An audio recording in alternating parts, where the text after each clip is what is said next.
A few days ago, I got a request to show how we can actually connect to a MySQL database using Node.js and Express.js, which are just basically coming from that of the JavaScript ecosystem. And I figured that we could just take a look at that briefly and then see how that is actually done. And before I basically begin, I would like to let you know that I'm not actually a Node.js or Express developer. So I may make some mistakes. And if you saw me do that, you just basically bear with me. So without wasting more time, let's try to create a folder for the application I want to build right here. Just basically looking for a way to just show you how you can connect to a MySQL database. Someone just call this, this is going to be, so let's just call this Node Express or something like that. So let's just call it Node EXP, and that's just basically the folder we want to be able to work on right now. And you can just basically name it anything you want to call that. So what I want to do right now is that if you are creating a Node.js application, most of the time we use our terminal to do that, all right? So if I right click on this right now and I want to open this up with my standard PowerShell terminal right here. So if I right click on that, I can say open in terminal, and it's basically going to open that up within my PowerShell right here. That's my CMD, the standard CMD. You can alternatively maybe type something like CMD right here, and it's going to come up. You can use that, all right? So for those of you who would like to use something like Git Bash, which is a more advanced command prompt environment, you can basically do that. But I'm just basically going to use this one within this particular place right here, all right? Because I'm quite sure that almost everybody has a standard window PowerShell CMD environment. So what do you want to do first of all? Before we actually begin creating a Node.js application, you need to make sure that you do have Node installed in your system. So I want to check whether I have that. So I can just do Node-V and then hit on enter on my keyboard, and you see that I do have Node installed on my system, all right? So this is a version 20.16.0 right here, and this may not be the very latest, guys. So if you want to download the very latest, you can go to nodejs.org and you can download the latest stable version of Node.js to your system. But whatever that we do from here upward, they're just basically going to be the same thing, all right? So that is just basically what that is for now. So now that we do have Node.js installed in our system already, the next thing I want to do is to go ahead and initialize this particular project right here. So to initialize the project in that of the Node.js, we can just run this particular command called the npm, and we're going to just say init. And so basically we do have some common questions that Node.js will always ask you. Something like your license, the author of the application, and all those stuff. So I don't want to go through all those things. I just want to give a general answer to all of them. And if I want to do that, I'm going to just do a -y flag right here and then hit on enter. And it's going to go ahead and then run that. And this has been created. It has just created a file called a package.json file for us already. And if you want to check that, and what is inside there, it's just really very simple. It's just basically going to be all these things, all right? And that's just basically the thing that I just said yes to just now. So if we go back to here, all right, you see that that particular file has been created, and we can open that up if we want to do that. So if I want to do that by using my command prompt, I can do code space and I'll put a dot, and then if I press enter, it's going to open that up with my Visual Studio Code for me. So this is the folder name, and this is the only file we got right now. If we double click on that, this is what I've just shown you in the terminal just now, and all you can do is just change a couple of things in here. Of course, this is our entry point right here, or the folder that we're just basically going to be using, and this is just going to be okay for in case if you're ever going to upload this to npm server, all right? You're going to use that to describe that. Then here is just the version of the application. So this is version 1.0.0 right here. So this is the main version right here, point one, I mean the one right here. This is the partial version, and I don't know what this is really called anyway, but that's just what that is. So here is our entry point right here. So we're using index.js, but if you want to change that, let's say you want to use something like server.js, you can just basically do that. But maybe this is what we're going to just basically use, all right? So that is just that on that line. And we also have these scripts right here. So with this script, let's say if you want to run your application, you can actually decide the command, this is actually called a custom command you want to use to run your application at a later time. So I would like to basically use, let me put double quotes in here, and I'm going to just do start. So if I do start right here, and I'm going to just go ahead and put a colon here, and maybe I would like to use something like, if I type something like node server, it's just basically going to go ahead and then run my application for me. So for that reason, I can just do node and I'll create a space, and I can just say server.js, and that's just basically this particular entry point that we just created right here, all right? And some people also, if you want to like also do that for the development mode, you can use something like node mod to do that. So I'm going to just copy this and I put that on the next line, and we can just change this to something like dev. So this is going to be dev, and we can this is going to be node mod. Let's do node mod right here. It's going to be node mod, and with that we should be able to also run the dev dependencies on that particular place. So down here we don't need this last comma in here, that's the last array, but down here we do have this array right here called a keywords, which are just basically going to be a description for this particular application in case you're ever going to upload that to maybe your npm server. So we can put a few terms right here. Since we're working on Node.js, so we're going to just do the JS, introduce a comma right here, maybe another term. Since we're going to be working with MySQL, we can do MySQL. This is just basically your just description of that, all right? So another one is going to, maybe we'll do something like Express. JS right here, so we can just do something of this nature just to describe what we're just basically doing. So under this place where we have author is where we'll put the author of the application. So let's say this is going to be Code Kinder, and you should feel free to put your own name as the author right there. Then for the line says, if you don't want to use this, you can use something like MIT. And the description right here, I'm going to just say this is to teach how to connect. Let me make sure I type connect correctly to a MySQL database. I think I should just put an and right here, just stop right there. So that's just the description, and these are just basically useful for the in case you are going to actually upload that to npm server anyway. So I'm going to just basically save this right here the way that it is right here, and now the next thing I want to do is to install dependencies. All right, remember, we're just looking for a way to express how we can actually use that of the Express.js and also be able to connect to a database, all right, using Node. So let's install some dependencies to this application right here. And if you want to do that, we can make use of our npm to do that. So I'm going to just do npm right here, and I'm going to just do install. And the first one I want to install is just basically going to be Express, all right? So we can just do Express, and that's just, if I press enter right now, it's just basically going to install Express for me. But that's not the only thing I want to install, so we can use the same line to install all of the packages or all of the dependencies that we're going to basically need. So we also need to install MySQL 2, which is just basically a library right there that we're also going to basically use, all right? And then the next one is, since we are going to be connecting to a database, we should prepare our environment for a .env stuff right there. All right, so if we want to do that, we can just do .env. So if you just do .env, and that's just basically going to help prepare the environment for your .env. So I'm going to just go ahead and then press enter, and it's just basically going to install this three for me. All right, remember what I type here. This is MySQL 2, and this is Express, and this is .env. All right, so let's go ahead and press enter, and it's going to take a little while to install all of those for us. And once it installs that, it's going to add a couple of files and folders for us within here. All right, so it took just a very little time anyway. So that has been installed, guys. So if you take a look at that, we have found a zero vulnerability, and it has installed up to 18 packages. All right, so let's take a look at how that is looking so far. So if you get in here, you would see that we do have a new file installed right here, or a kind of added to our work environment, which is actually called a package-log.json. If you open that up, so this particular file is going to take care of all of the installation, all the dependencies we're going to be installing. It's going to just basically log the versions down right here, and it basically gets updated every time we kind of install a new package or new dependencies right here. All right, so this file is really long. All right, so I'm not going to bother myself explaining everything in this particular place for now, so I want to close that. So as for this folder right here called the node_modules right here, so I like to explain this as a folder that kind of houses all of the dependencies that you are just basically going to be installing as you go, as you move along. All right, so that's just basically what this is actually going to do. So it most of the time look into a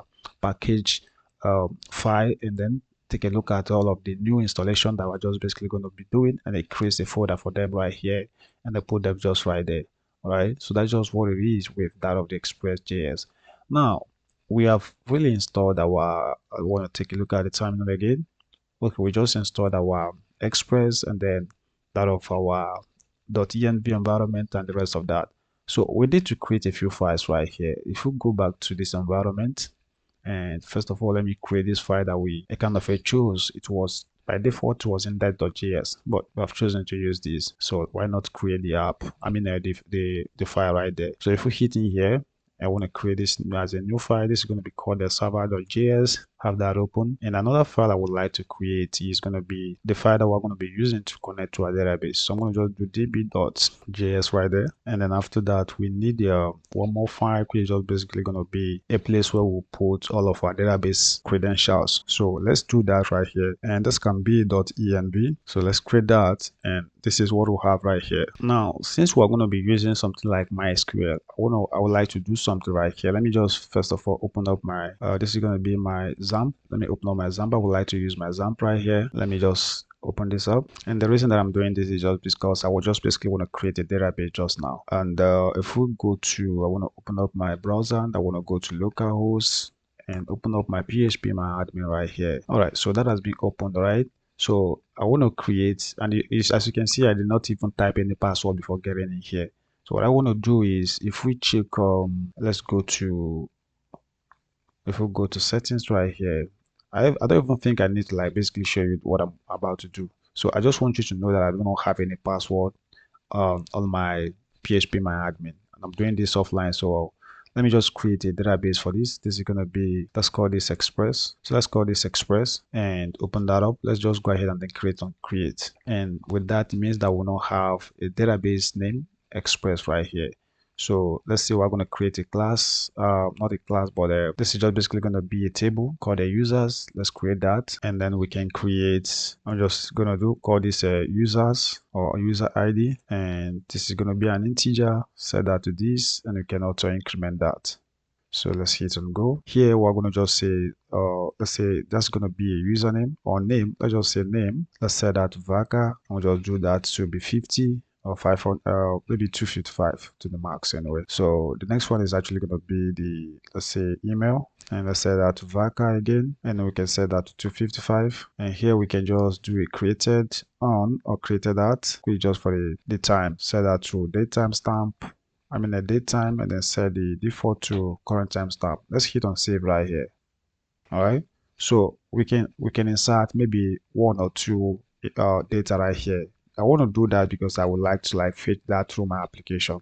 So this is going to be, let's call this CRUD, Kinder Adams, that's my name. And we can put an email right here. So this is going to be the lord of apps at gmail.com, like that. And let's press go. And maybe we want to insert another one.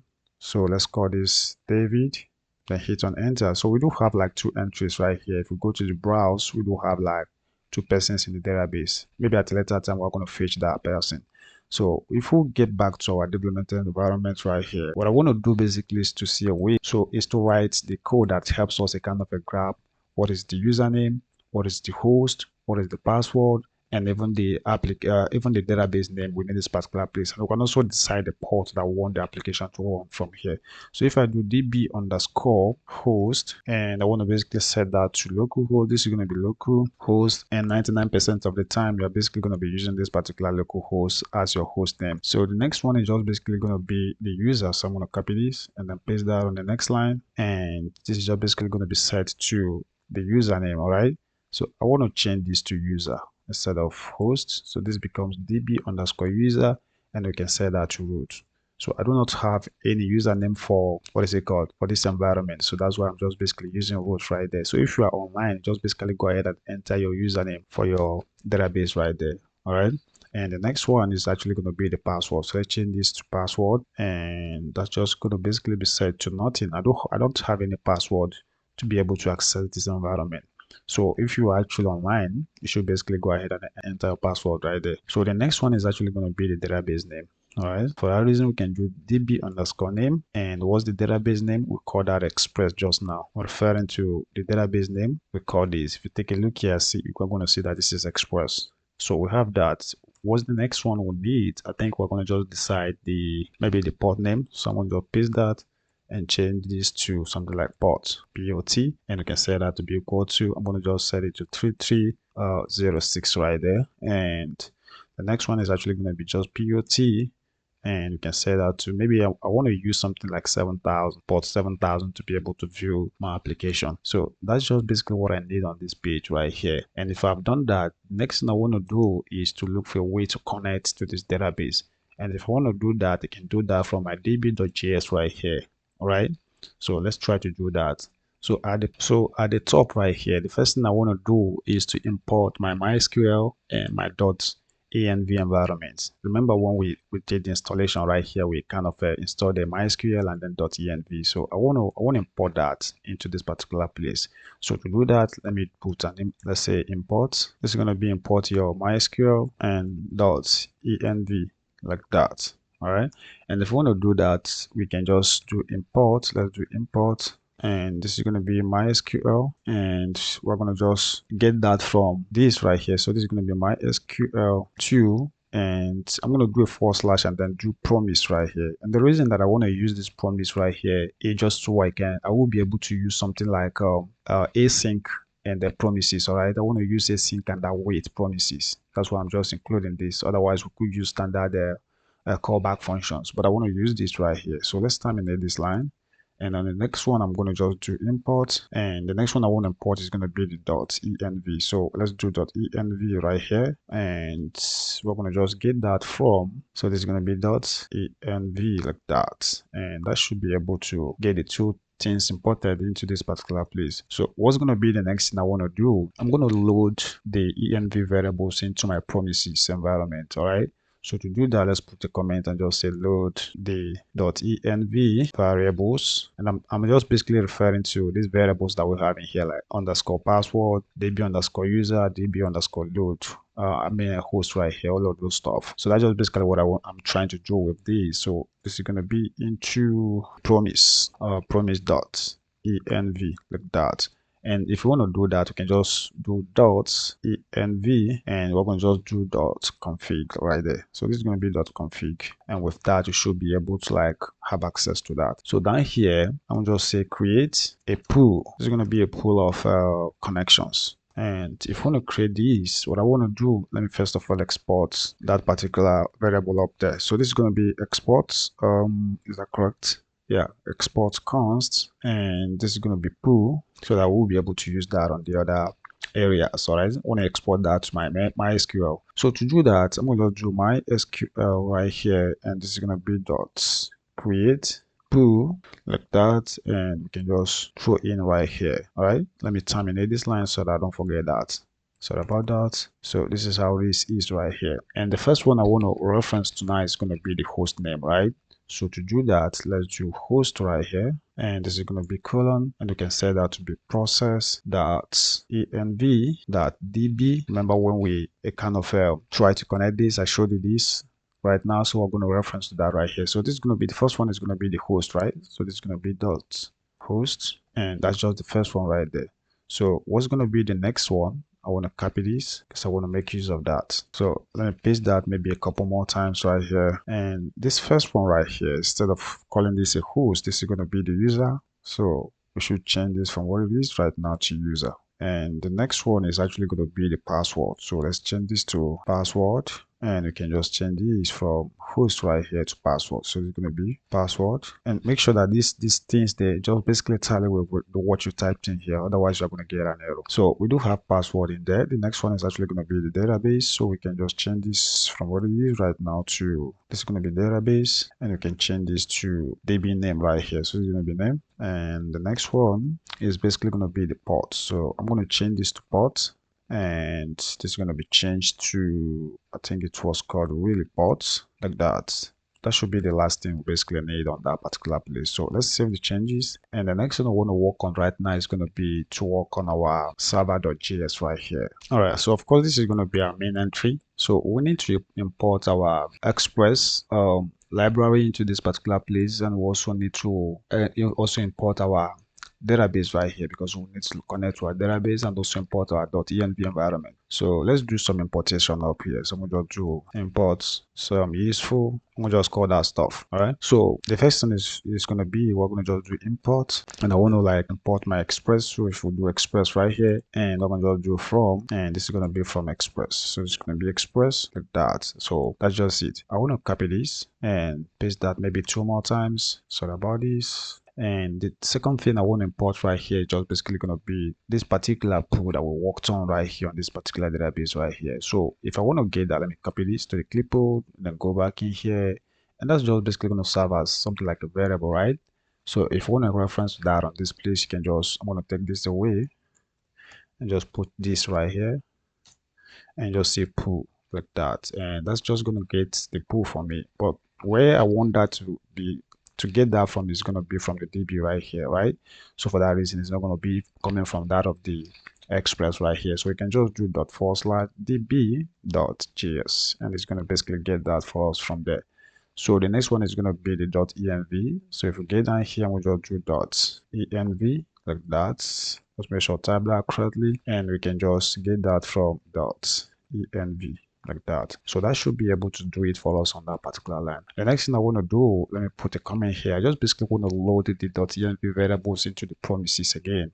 So to do that, I'm going to just do load the .env variables into the promise. All right, the promise.env. And to do that, we can just do const. I want to put that in a variable that I'm just going to call app right here.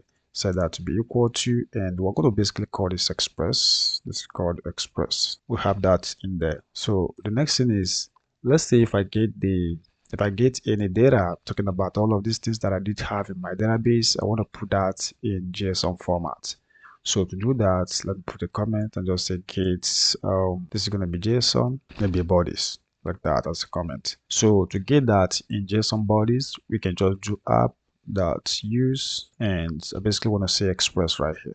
It's going to be Express dot, we'll do JSON right there, and it's just basically going to get that for us right there. So let's terminate this line here, and the next one is to create, we can create what is called a route, right? So let's put that in a comment and just say create routes. So I'm going to just basically use the get method to create the first route I basically want to create right here. All right, and to do that, we can just do app. Let's make use of the, sorry about this. This is going to be app dots, and this is going to be get. And what I want to do right here, first of all, I want to just first of all create a route that I'm just basically going to call users like that, and we can just, let's separate this right here. And we're going to just basically use a sync right here. This is going to be a sync, and we're going to just say request, comma, and we're going to just get the response right here. So this is going to be res that for response, and I can use my arrow right here, and that's just basically going to be this way. All right. So let's terminate this line in here. So within here, I'm going to use my try and catch to try to grab what we have in the database. If we grab it, we can just print out a JSON format of that particular thing that will go from the database. And if not, we can print out an error. So I'm going to just do try, and let's enter the catch right here. So this is going to be catch, and of course, I'm going to get back to this place as we move along.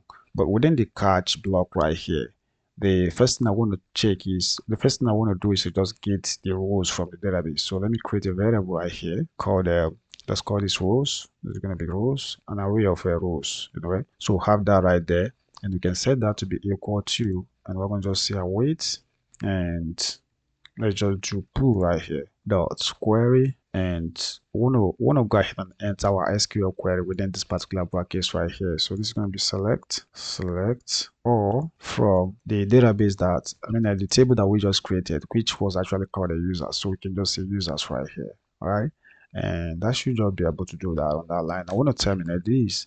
Then down here, if we want to print out the result, we can do something like res.json, and we can make use of this variable that we got up right here. All right, so to do that, this is going to be res dots.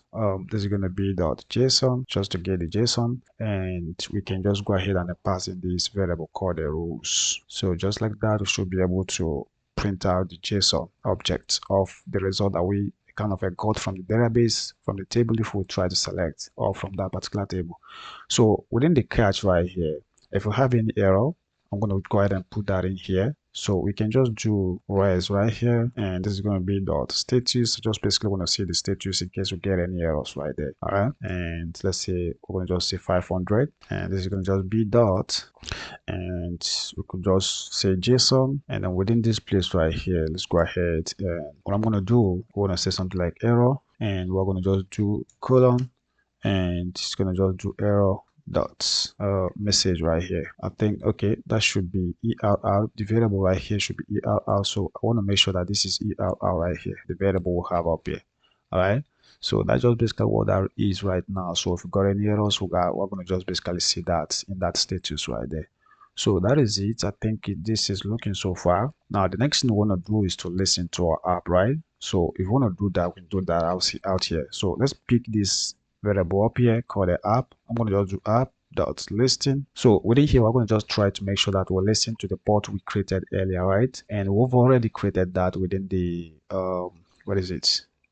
Within our database right here. So we set that to be 7,000. So we can dynamically kind of get that from this particular db.js right here. So how do we do that? We can just go ahead and just do process dot env, and we're going to just do dot port. Remember, the variable name is actually spelled like this, because if you check it here, you see the way we spelled that, right? So let's make sure it's just basically the same thing we have it here that we're going to basically put here. All right, so we do have that within that particular place. Spread that with a comma, and you can just use our arrow function right here. So let's go ahead and just do this. All right, so we can terminate this line in here, and then within here, what I basically want to do, I'm going to just do a console.log, and what do I basically want to have in here? So we can use backticks, right? And you can go ahead and just do server running on ports, whatever that port could actually be. So let's do something like http // and we can do localhost, and this is going to be colon, and we can just reference to the port name right here. So I'm going to just do $sign in here, and we can just do this, and so we can just do process.env, and we can just do .port. That it should be able to like get the port number for us accurately. So let's terminate this line in here, and then we'll save the changes. So what do you want to do right here? We want to look for a way to run the application, right? All right, so to run this, remember when we worked on this, so we can use this to run this application, right? So we can just do node server, and .js is just basically going to run the app for us. So let's try to run that. If we go back to our terminal right here, and I'm going to just paste that, which I copied to the clipboard, and I hit on enter. And it seems like we're having an error right here. So the error says to load an ES module set type module. Okay, we want to set this type module, and this has to be done on the JSON package. Okay, so let's go to this file, and we can put that right here. So let me just put that here, and we're just basically setting the type right here to module. And the reason for that, I think that this should be a comma right here. Sorry about that. And we should have quotes around this place. All right. So I want to be sure that we're able to use the ESC's syntax to be able to run the application. That's why I'm just kind of adding this line. So that's just basically why that error should be showing. So if we go back in here, and I want to run that line again, so I'm bringing back node server.js, and I hit on run. And I think that's running right now, because if you take a look down here, it says the server running on this particular port right here. So that's where it's running now. All right, and notice that I misspelled to running right here, so you should just correct that in your own. But however, what you just basically need to do now is to just go ahead and then open this on a new server. I mean on your browser. So let's go to our browser, open a new tab, and I want to paste that right here. So let's hit on enter. And of course, we do have this error right here, because we did not create this particular route. I think the route we have so far, it should be to go to, if we go here, and we basically want to go to /users to be able to see what we want. So if we go back in here, let's do a /users, and then press enter, and we have access denied to. Okay, so based on this error that we're having here, I think it's not having access to the user of the application. So if we go back to our development environment, I think that the code we have in here is just basically correct, all right? But let's check our .env environment. Maybe that's where the error is coming from. And I can clearly see that we introduced a comma right here, which isn't actually supposed to be here. So this is how this particular .env environment should be structured. So let's save the changes, and I want to go back to, if we go back to our browser, and sorry about this, and I want to run this again. If we refresh, so since we refreshed and the error is still here, I think we just basically need to stop the server first of all. So here, let's do Control C to stop the server, and we can just do node, and this is going to be server, just to restart the server, right? Let's hit on enter, and I think is that is running again. So we can just go back and visit this particular link again. So we could refresh right now, some of the manager, and I think it's now working, guys. So look at it right here. All right, it was able to fetch. The first person right here is called Kinder Adams. This is his email right here, which is the lot of apps at gmail.com, and it's created on so date right there. So after that, we have another person called the David Eze, and that's just simply the same thing that we'll have on our table right here, right? So that's just basically what that is, guys. And I hope that I kind of made this simple enough for you guys to basically understand. And I'm just not a Node.js developer, but I thought that I could just record this video real quick, and then it could just help this particular guy who demanded for this particular type of database connection. Maybe in the future we could look for a way to like write a proper, to maybe create a proper application where we should be able to like when use a form to insert data into the database and then still fetch them out. That should just simply be referring to CRUD operation in Node.js and Express. So thank you guys for watching, and you can give the video a thumbs up, and I think I'll see you guys in the next one. Bye bye for now.